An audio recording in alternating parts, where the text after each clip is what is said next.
They're awake. Pineville Willpower's led.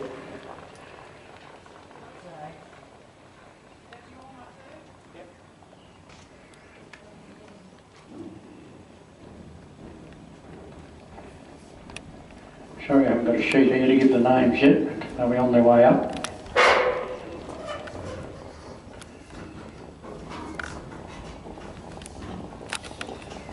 Pineville Willpower with Russell Thompson in front.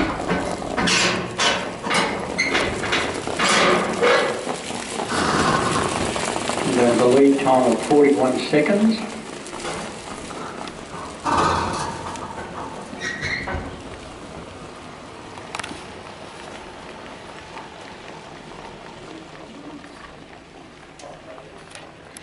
Okay, it looks as though Pineville Willpower's in front from maybe Catch That Eye or Specific, I'm not sure. No, Catch That Eye's third. Running fourth is Corma Krista. So we've got Pineville Willpower from Specific, Catch That Eye and Corma Krista. Not too much change in the order. They'll get the bell when they come past us this time. They'll have a lap to go.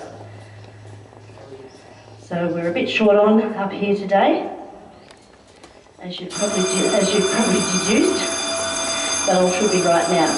There's the bell, and we might get some idea of the first half.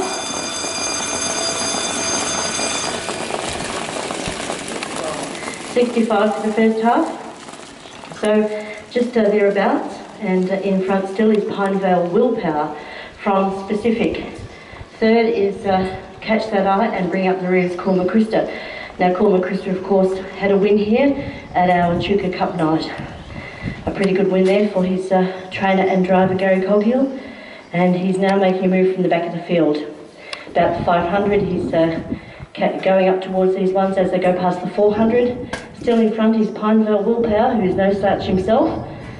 From Specific behind the lead and perhaps waiting for the sprint lane. On the outside now is Corma Krista, who's coming quite firmly, strongly I should say. And down the outside is Catch That Eye. They are spread over the track. Pineville Willpower still in front. Corma Krista is certainly coming with a rush, and I think he might have picked the early lead up just on the line there, but I'll wait for my cohorts in the box to sort that out. But nearly a win from go to woe from Pineville Willpower, but I do believe that Corma Krista has picked him on the post. And coming hard down the outside was also Catch That Eye, but actually they were all pretty much across the track, but we'll have those margins and times for you shortly.